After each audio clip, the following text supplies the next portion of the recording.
This tutorial is downloading pictures with Safari online completely for free. If you like what you see, drop a like, share the video, and subscribe to the channel with all post notifications. If you want to learn how I create content online and save hundreds of hours per year, click the link down below, scan the QR code, and enjoy the tutorial.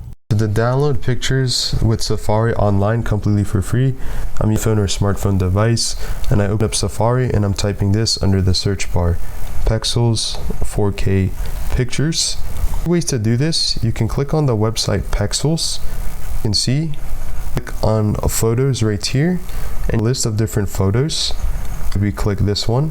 Couple ways to do this: you have a free download on the top right hand screen. You hit the drop down arrow and you can download this in formats and click download selected size.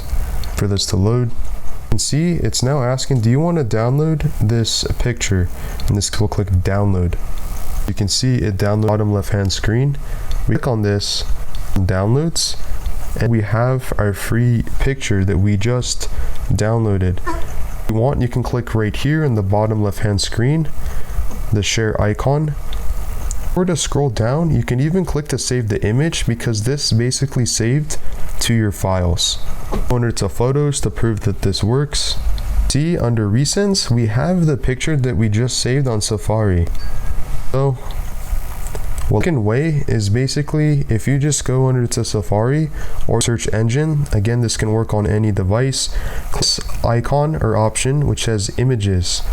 You can click on any of the image that you would like.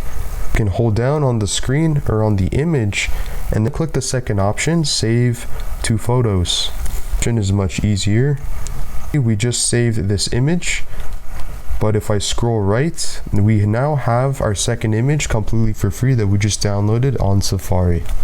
Again, if you want to learn how you can save hundreds of hours and money online per year creating content, click the link down below, scan the QR code, and thanks for watching this tutorial.